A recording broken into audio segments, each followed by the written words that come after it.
Presiden Joko Widodo melantik dan mengambil sumpah jabatan Laksamana TNI Yudo Margono sebagai Panglima Tentara Nasional Indonesia, TNI, pada Senin tanggal 19 Desember tahun 2022. Acara pelantikan berlangsung di Istana Negara Jakarta dengan menerapkan protokol kesehatan. Pelantikan Yudo Margono dilakukan dengan berlandaskan pada Keputusan Presiden, Kepres Republik Indonesia Nomor 91 TNI Tahun 2022 tentang pemberhentian dan pengangkatan Panglima Tentara Nasional Indonesia. Kepres tersebut ditetapkan di Jakarta pada tanggal 19 Desember tahun 2022.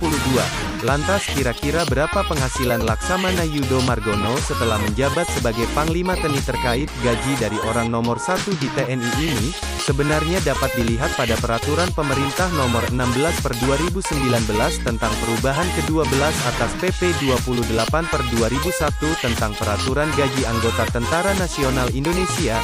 Jabatan jenderal dalam peraturan tersebut akan menerima hingga Rp5.930.800 untuk gaji pokoknya. Jika tidak ada perubahan maka gaji yang diterima oleh Panglima TNI Yudo Margono akan berada di angka tersebut dengan mungkin sedikit perubahan. Serupa dengan jabatan strategis dan fungsional lain, seorang Panglima TNI tidak hanya akan mendapatkan gaji pokok saja, beberapa tunjangan juga akan tersemat pada jabatan tersebut dalam rangka mendukung kinerja dan tugas yang harus dilaksanakan.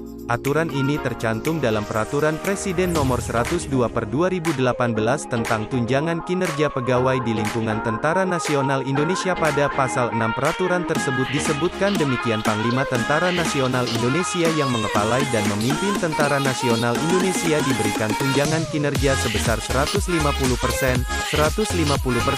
dari tunjangan kinerja kelas jabatan 17 di lingkungan Tentara Nasional Indonesia.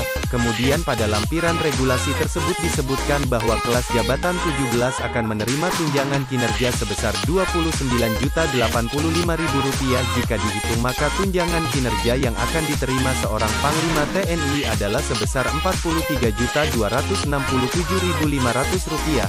Angka ini belum memasukkan jumlah fasilitas untuk kebutuhan dasar perawatan dan layanan kedinasan, tunjangan keluarga, perawatan kesehatan, pembinaan mental, bantuan hukum, asuransi kesehatan dan jiwa, tunjangan hari tua dan asuransi penugasan operasi militer.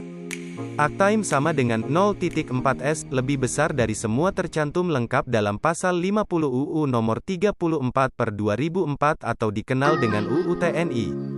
Di dalam regulasi tersebut tercantum jelas besaran setiap variabel yang diberikan pada jabatan Panglima TNI.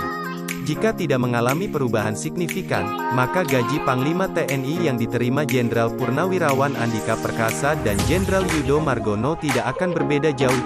Diharapkan dengan gaji ini, kinerja yang diberikan benar-benar maksimal, sehingga dapat menjalankan fungsi dan tugasnya untuk negara dengan baik.